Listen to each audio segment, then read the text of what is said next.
Hello, this is Vivian Green Corner. I'm the presenter on understanding dementia, and the focus is a summary of what it's like when an individual with dementia is in their middle stage. As we know, any form of dementia is progressive.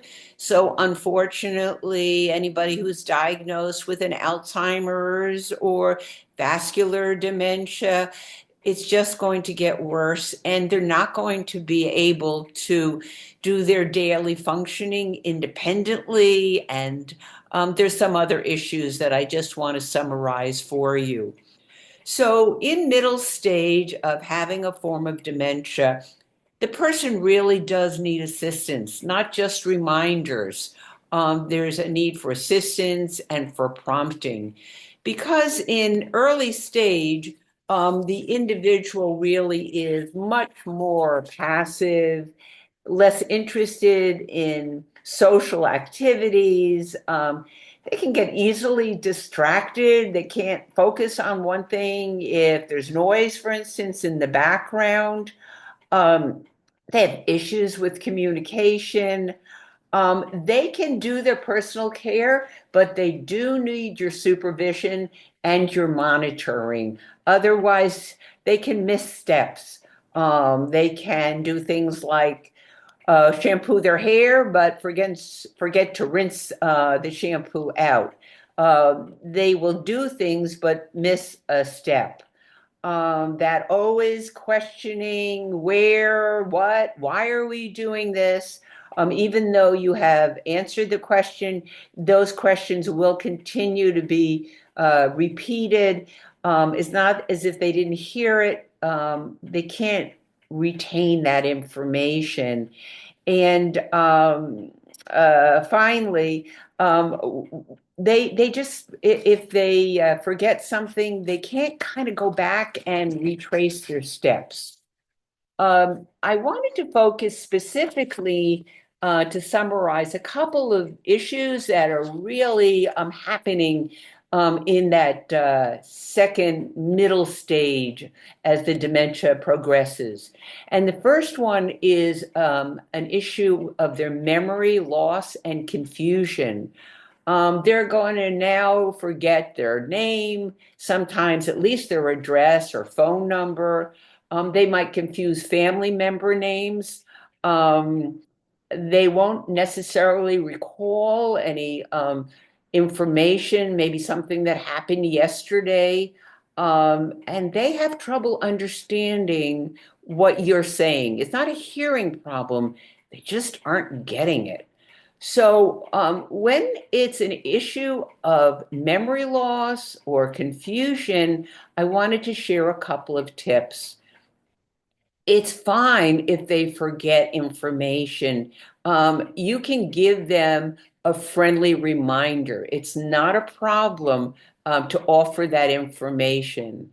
And for some people, I suggest even that they use a whiteboard, and they can put the information down. So if they ask you repeatedly for the same question, you can direct them then to the whiteboard where you will have that information, such as today's date and any particular activity that's coming up, a doctor's visit, or maybe a family member is visiting. The second area is communication. And there's a real communication breakdown in this middle stage. They have difficulty themselves communicating to you, often not knowing the right words or forgetting a word. They might start saying, instead of the word, they might say thing, like the remote becomes, that thing that I use to turn the TV on, or that thing when people call me, meaning their cell phone. They also, in terms of communication, will have difficulty understanding what you are telling them or what you mean. And sometimes when they're talking, it's almost like gibberish. They think they're making sense, but it's not making sense. And mostly, importantly, with communication, when you are talking, It's very important that you slow down what you are saying because their processing speed in their brain takes longer to understand what you're saying and respond. So the tips on communication, if they don't have the correct word, no problem. Offer the word. Oh, you mean remote? Oh, you meant your cell phone.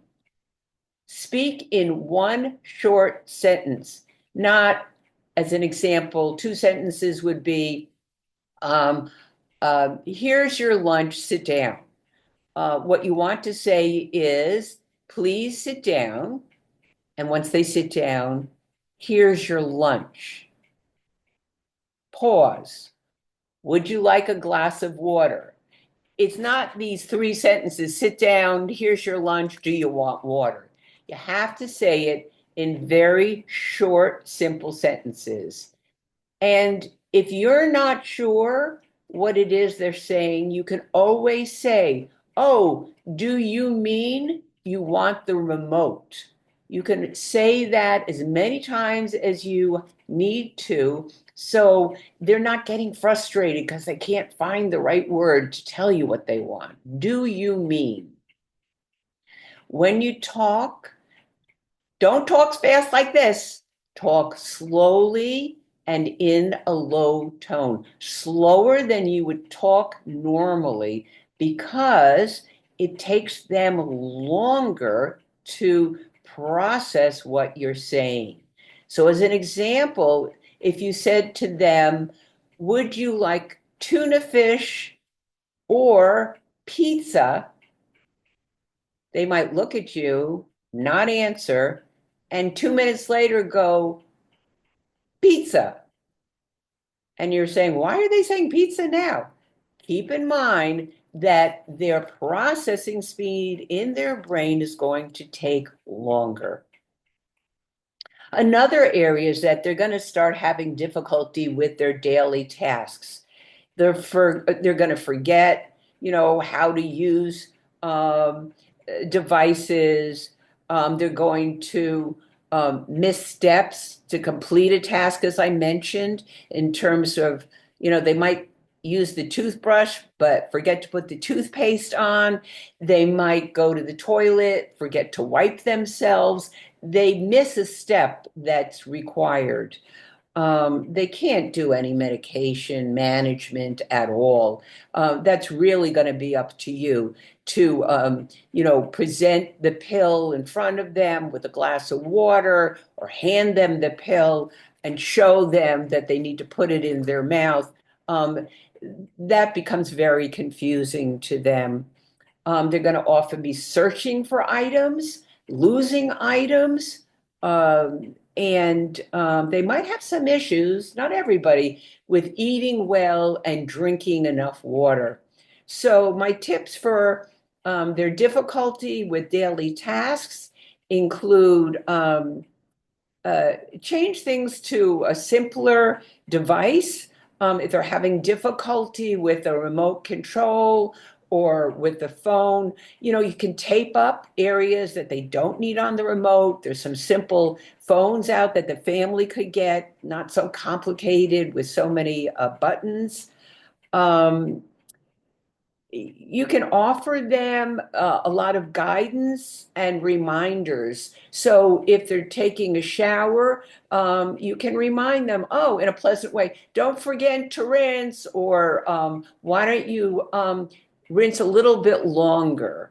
You're not going to criticize them by saying you forgot to rinse the shampoo. It's a gentle reminder. Um, and it's important to give them easy meals to eat, a sandwich, the food that's already cut and presented to them, the chicken that's cut up, that you cut up ahead of time and is plated, and you bring the plate to them. Don't start cutting up things in front of them, it's very childish, and they're not going to be happy with it. But if you bring them the food that's already cut up, I think that you'll be more successful. Let's see what else is on my list. Um, if they are having an issue of not drinking enough, I tell people put a full pitcher at the beginning of the day, and it's a matter of drinking so that the pitcher is empty by the end of the day. This is easier than just giving them glasses of water throughout the day. They're going to tell you they don't need it, they're not thirsty, but the pitcher is a real visual, and you can see how much water there is and how much water they need to be drinking. Love the idea of a pitcher. And if things get misplaced, which they're going to do, for sure, pay attention, work with them where they're putting their keys, where they're putting their phone, or have a place for that. Another issue, which is very common in the middle stage, is sundowning. Sundowning occurs late afternoon, and many people become agitated at that time or more confused. And so many of them will say, I want to go home when they're already at home. So here are some tips. First of all, keep the lighting inside their home bright. Don't let it get darker as the sun begins to set. It's better to start putting lights on, at 5 o'clock now, when, the sun's setting at 7, put the lights on at 5. So it doesn't get dimmer as the day goes on. And they're not going to feel it's dark, and therefore I need to go home. It's also a time, put the lights on bright. You might want to close the shades so they don't see that it's getting darker outside. Um, if they are confused, don't have loud noises going on at that time of day, like the TV is on loud. Soothing music is a good thing to have to calm them down. Um, and provide, reassurance. If they tell you that they want to go home and they're adamant about that, better to say, okay, where is your home? And they say Brooklyn. Then you're going to say, oh, it's in Brooklyn? How should we get there? Um, do you remember the street it's on? All of this is to have a conversation with them, um, to then begin to change the conversation. But don't say you're home. Talk about, oh, okay, you want to go home.